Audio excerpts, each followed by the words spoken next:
कहां तक छुपेगी, कहां तक छुपेगी शाइस्ता परवीन? हर जगह ढूंढा जाएगा और उसके बाद गिरफ्तार किया जाएगा। और जो गुनाह किए हैं उसका अंजाम तो भुगतना। कंपनी की मदद अंडरग्राउंड किए हुए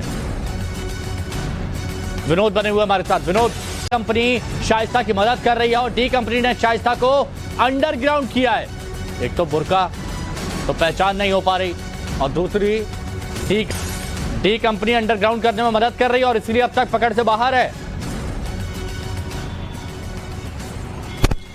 देखिए 54 दिन हो गए आज उमेश पाल हत्याकांड को और कहा जा रहा है कि शाइस्ता जो है शायद अतीक से ज्यादा शातिर निकली, क्योंकि इतने दिन होने के बावजूद पुलिस जिसे लगातार तलाश कर रही है अब तक पुलिस उस तक नहीं पहुंच पा रही है।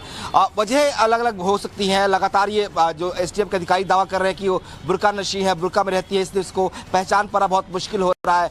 खबर यह है कि उसने जो दाऊद के लिंक्स थे, माफ करिएगा अतीक के जो लिंक्स थे अंडरवर्ल्ड से, दाऊद से, डी कंपनी से, उसका इस्तेमाल वो कर रही है अपनी फरारी के दौरान, इसीलिए वो अंडरग्राउंड है और पुलिस उस तक नहीं पहुंच पा रही है। तो ये बड़ी बात है कि जिस तरीके से शाइस्ता जो है, जो सबसे बड़ी अब उमेश पाल हत्याकांड की जो सबसे बड़ी गवाह होगी, जो सबसे बड़ी राजदार होगी, वो शाइस्ता ही होगी और पुलिस इसलिए उसकी तलाश कर रही है। लेकिन 54 दिन बीत जाने के बाद भी पुलिस के हाथ खाली है। अब जो खबर आ रही है उसके मुताबिक माना जा रहा है कि अंडरवर्ल्ड से जो रिलेशन थे अतीक अहमद के, उसका इस्तेमाल कर शाइस्ता बचने की कोशिश कर रही है। शाइस्ता इंडिया में है या नहीं ये भी जानकारी मिल पा रही है। कहा जा रहा है कि शायद वो बांग्लादेश चली गई हो, क्योंकि एक जगह है महफूज जगह जहां पे उसके लिए जो सबसे मुफीद हो सकती है। तो इसीलिए पुलिस के, हालांकि पुलिस ये मान के चल रही थी 2 दिन पहले तक कि वो प्रयागराज या आसपास के जिलों में हो सकती है, इसलिए उम्मीद की जा रही थी कि जब